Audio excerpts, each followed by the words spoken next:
So franchises cost $250,000 to start up in legal fees, and they're basically government-sanctioned business opportunities. I get so many guys who are like, I'd like to franchise someday. Most times, the businesses suck. You don't have a business that people would want to buy into. You're the 29th different boot camps. There's no competitive moat. There's no advantage. It's very difficult to sell a business opportunity that makes less than $1 million top line, usually at least $250,000 bottom line. So I love this topic. This is a question that I run into frequently in talking to people about franchising, and they've got a business and they're considering franchising it. So number one, you got to consider the startup cost. To do a franchise right, it's going to require a fairly significant amount of capital. I would say at minimum $250,000.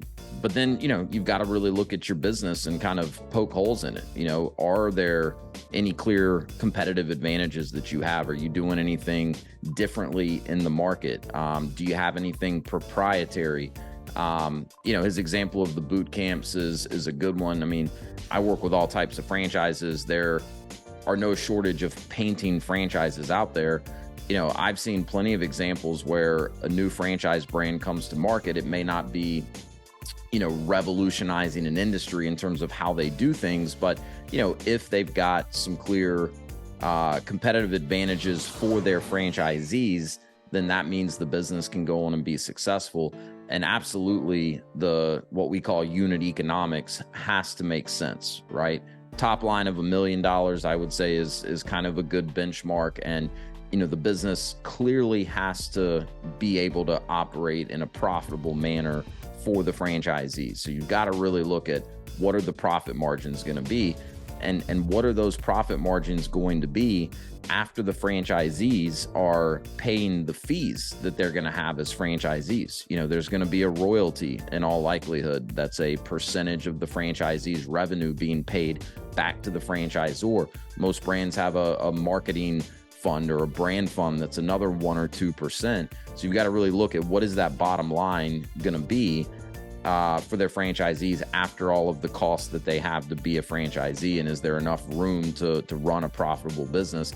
Otherwise, people are not going to invest in a business that doesn't have the top line potential, but especially the bottom line potential. McDonald's averages 150,000. It's like, yeah, but McDonald's has already 60 years on you. They have this massive brand, and when you open up, you already have all this brand recognition. The advantage of having a franchise or buying into a franchise is that the risk of franchises failing compared to businesses on their own is significantly lower. If you have a business that requires tons of capital and has lots of operational complexity to open, then it's something that may lend itself well to a franchise because you decentralize the effort and the capital. So yeah, he makes a good point with McDonald's. Even though the unit economics on a per location basis may not be, as good as with other businesses, one of the biggest, most recognizable brands in the world. So, one of the things I tell people I'm working with all the time is that different types of franchise businesses are going to add value to their franchisees in different ways, right? So if you're buying into a McDonald's franchise, a lot of the value that you're getting is brand recognition. And you open up a location, people know who you are, what you serve, and what to expect when they come through the doors. So that's a lot of value in and of itself, right?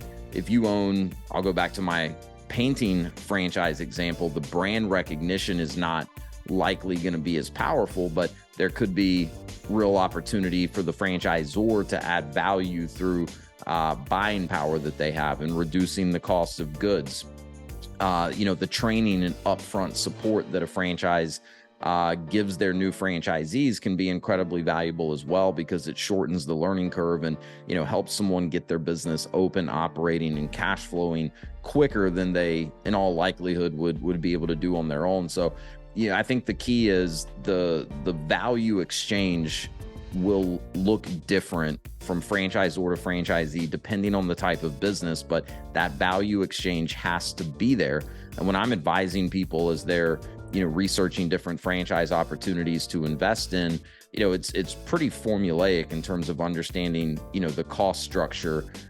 What is it going to cost me to become a franchisee? So what are my upfront fees? And then what is it going to cost me on an ongoing basis to be a franchisee? Right. And then you've got to understand the earning potential and the financial opportunity. And you need to clearly see that you're getting more value because you're a franchisee with this brand. And enough value to offset the cost that are associated with being a franchisee. And I think the last thing he mentions here too is, something to do with track record, right? So, if you're planning to franchise your business, you need to make sure that you've got enough of a track record. Ideally, you've been in business for multiple years, and you need to have really standardized operating procedures that you're going to be able to easily train someone that very likely coming into the business has no prior experience in that business. You need to be able to train them and get them up and running quickly. So, I think overall, I agree with all of his points here. The big thing is, if you're going to franchise your business, or on the flip side, if you're looking to invest in a franchise, you really need to understand the value exchange. And is there enough value going from the franchisor to the franchisees to justify the investments, both upfront and ongoing, that the franchisees are going to have?